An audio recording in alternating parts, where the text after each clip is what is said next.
નમસ્કાર મિત્રો, A Pathshala by DB Hariyani YouTube channel ઉપર ફરી એક વખત આપનું હાર્દિક સ્વાગત છે.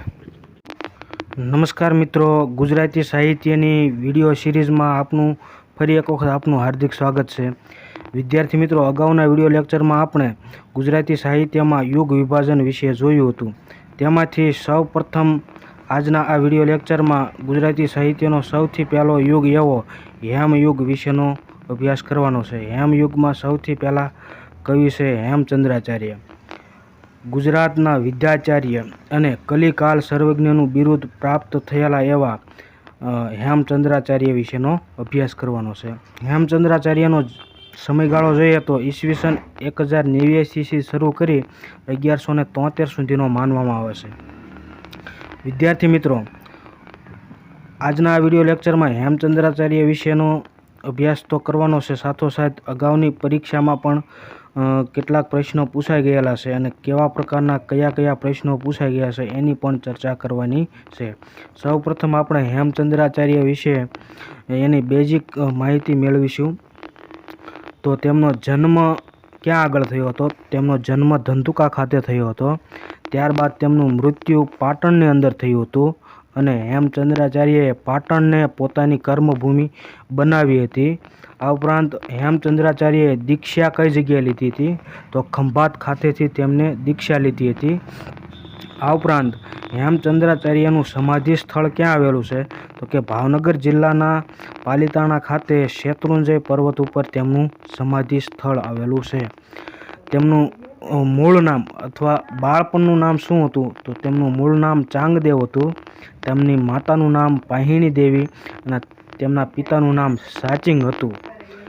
આ ઉપરાંત હેમચંદ્રાચાર્યને કેટલાક બિરુદો પણ મળેલા હતા. તે બિરુદોની ચર્ચા કરીએ તો હેમચંદ્રાચાર્યને ગુજરાતના વિદ્યાચાર્ય કહેવાય છે. આ ઉપરાંત જ્ઞાન સાગર પણ કહેવામાં આવે છે.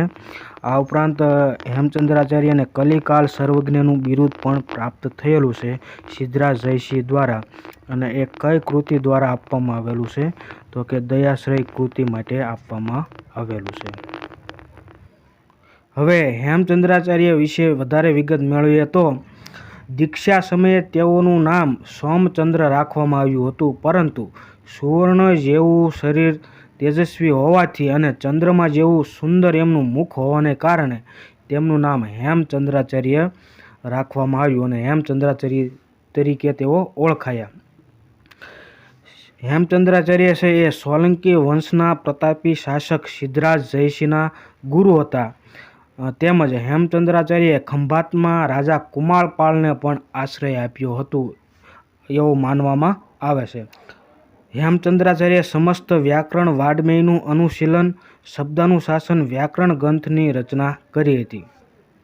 આગળ વિગત જોઈએ તો રાજા સિદ્ધરાજ જયસિંહની ભલામણથી હેમચંદ્રાચાર્ય દ્વારા તૈયાર કરેલા સિદ્ધ હેમ શબ્દાનુશાસન નામનો વ્યાકરણ ગ્રંથને વાંચીને સિદ્ધરાજ જયસિંહે પાટણમાં શ્રીકર નામના હાથીની અંબાડી ઉપર આ ગ્રંથને મૂકીને શોભાયાત્રા કાઢી હેમચંદ્રાચાર્યનું સન્માન પણ કરેલું હતું. અહીંયા શ્રીકર નામના હાથી પણ પરીક્ષામાં પૂછાઈ ગયેલો છે. અને કયા વ્યાકરણ ગ્રંથની રચના કરી? તો કે સિદ્ધ હેમ શબ્દાનુશાસન નામના વ્યાકરણ ગ્રંથની રચના કરી હતી. આ પ્રશ્ન પણ પૂછાઈ ગયેલો છે. હવે હેમચંદ્રાચાર્યએ અનેક ગ્રંથોની રચના પ્રાકૃત ભાષામાં કરેલી હતી. હવે આગળ આપણે હેમચંદ્રાચાર્ય દ્વારા કેટલીક મહત્વની જે કૃતિઓની રચના કરવામાં આવેલી હતી એ કૃતિઓ જોઈએ. અને આ કૃતિઓ ઘણી વખત પરીક્ષામાં પૂછાઈ ગયેલી છે. તો એમની મહત્વની કૃતિઓમાં પ્રથમ છે સિદ્ધ હેમ શબ્દાનુશાસન. આ ઉપરાંત અભિધાન ચિંતામણી. આ ઉપરાંત દયાશ્રય, કાવ્યાનુશાસન, છંદાનુશાસન, વિતરાગ સ્ત્રોત, પ્રમાણ મીમાંસા, સંસ્કૃત ભાષાકોશ અને ધાતુપરાયણ. આટલી મહત્વની તેમની કૃતિઓ છે જે તમારે વિદ્યાર્થી મિત્રો યાદ રાખી લેવાની છે અને પરીક્ષામાં ઘણી વખત પૂછાતી હોય છે. આ ધાતુપરાયણ, સિદ્ધ હેમ શબ્દાનુશાસન, દયાશ્રય, અભિધાન ચિંતામણી આ કૃતિઓ પરીક્ષામાં આગળ પૂછાઈ ગયેલી છે. આ ઉપરાંત હેમચંદ્રાચાર્યના નામે ગુજરાતમાં એક યુનિવર્સિટીનું નામ પણ રાખવામાં આવેલું છે. હેમચંદ્રાચાર્ય ઉત્તર ગુજરાત યુનિવર્સિટી એવું નામ જે પાટણની અંદર આવેલી છે એનું નામ પણ હેમચંદ્રાચાર્ય પરથી રાખવામાં આવેલું છે. તમારી યુટ્યુબ ચેનલ ઉપર નવા હોય તો ચેનલને સબસ્ક્રાઈબ કરી લો અને બાજુમાં આપેલ બેલ આઇકનને ચાલુ રાખો, જેથી કરી આવનારા નવા વિડીયોની નોટિફિકેશન તમારા મોબાઈલમાં મળતી રહે. અને જો અમારો વિડીયો ગમ્યો હોય તો વિડીયોને એક લાઇક આપી અને તમારા મિત્ર સુધી શેર કરવા નમ્ર વિનંતી છે. હવે આપણે હેમચંદ્રાચાર્ય વિશે પરીક્ષાની અંદર કેટલાક પ્રશ્નો પૂછાઈ ગયા છે એની ચર્ચા કરી લઈએ.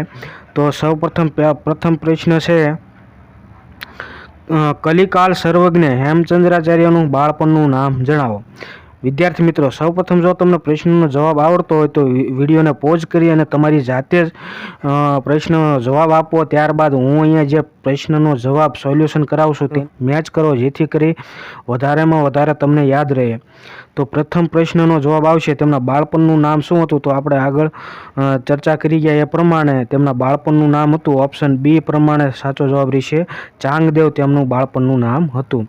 પ્રશ્ન 2, હેમચંદ્રાચાર્યની કૃતિનું નામ જણાવો. અહીંયા આપેલી કૃતિઓ પૈકી કઈ કૃતિ હેમચંદ્રાચાર્યની છે?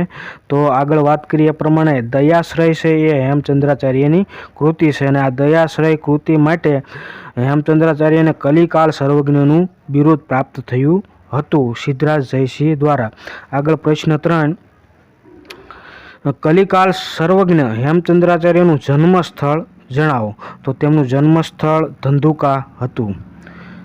પ્રશ્ન 4, આપણું પોતાનું વ્યાકરણ ન હોવાથી જ આપણા વિદ્યાર્થીઓને પરાયું વ્યાકરણ અને પરાયું અલંકાર શાસ્ત્ર ભણવું પડે છે. આ ઉદ્ગાર કોના છે? તો આ ઉદ્ગાર છે એ હેમચંદ્રાચાર્યના છે. પ્રશ્ન 5, અને વિદ્યાર્થી મિત્રો, અહીંયા તમને ઓથેન્ટિક સોર્સ પણ આપું છું કે કયો પ્રશ્ન કઈ પરીક્ષાની અંદર કયા વર્ષમાં ભરતી આવી અને કયા વર્ષમાં પરીક્ષા લેવાની અને શેની લેવાની એનો પણ અહીંયા ઉલ્લેખ છે. એટલે પ્રશ્ન 5, ગુજરાતના જ્યોતિર્ધર જૈન આચાર્ય હેમચંદ્રાચાર્યનો જન્મ ક્યાં થયો હતો? તો તેમનો જન્મ થયો હતો ધંધુકાની અંદર. પ્રશ્ન 6, હેમચંદ્રાચાર્યની કૃતિ જણાવો. અહીંયા આગળ પણ આપણે જે પ્રશ્ન રિપીટ થાય છે, દયાશ્રય છે એમની એ કૃતિ છે. પ્રશ્ન 7, કલિકાલ સર્વજ્ઞ હેમચંદ્રાચાર્યનો જન્મ. આ પણ પ્રશ્ન રિપીટ થયો છે, તેનો જવાબ આવશે ધંધુકા. પ્રશ્ન 8, હેમચંદ્રાચાર્યએ કોની વિનંતીને અનુલક્ષીને અલંકારશાસ્ત્ર, છંદશાસ્ત્ર વગેરે તૈયાર કર્યા હતા? તો સિદ્ધરાજ જયસિંહની વિનંતીને અનુલક્ષી અને હેમચંદ્રાચાર્ય અલંકારશાસ્ત્ર અને છંદશાસ્ત્ર વગેરે તૈયાર કર્યા હતા. એટલે ઓપ્શન બી સાચો જવાબ રહેશે. આગળ પ્રશ્ન છે 9મો, આચાર્ય હેમચંદ્રાચાર્યનું સાંસારિક નામ જણાવો. તેમનું સાંસારિક નામ હતું ચાંગદેવ. આ પણ પ્રશ્ન રિપીટ થઈ ગયેલો છે. આગળ પ્રશ્ન જોઈએ તો કલિકાલ સર્વજ્ઞ હેમચંદ્રાચાર્યનો પ્રસિદ્ધ ગ્રંથ જણાવો. તો આપેલા વિકલ્પો પૈકી ધાતુપરાયણ છે એ તેમનો પ્રસિદ્ધ ગ્રંથ છે. પ્રશ્ન 2, કલિકાલ સર્વજ્ઞ હેમચંદ્રાચાર્યનું બાળપણનું નામ જણાવો. આગળ જોઈ ગયા છીએ એ પ્રમાણે ચાંગદેવ તેમનું નામ હતું. તેમનું જન્મસ્થળ પણ આપણે અગાઉ જોઈ ગયા છીએ. હેમચંદ્રાચાર્ય સ્થાપેલું જ્ઞાન મંદિર ગુજરાતમાં ક્યાં આવેલું છે? તો હેમચંદ્રાચાર્ય સ્થાપેલું જ્ઞાન મંદિર ગુજરાતમાં પાટણની અંદર આવેલું છે. સિદ્ધ હેમ શબ્દનું શાસન શાનો ગ્રંથ છે? એવો પ્રશ્ન અગાઉ પરીક્ષામાં પૂછાઈ ગયેલો છે. તો સિદ્ધ હેમ શબ્દનું શાસન એ વ્યાકરણનો ગ્રંથ છે. આટલા પ્રશ્નો વિદ્યાર્થી મિત્રો હેમચંદ્રાચાર્ય વિશે પૂછાઈ ગયેલા હતા, જે તમને આવનારી તમામ સ્પર્ધાત્મક પરીક્ષા માટે ઉપયોગી સાબિત થાય એવી આશા સાથે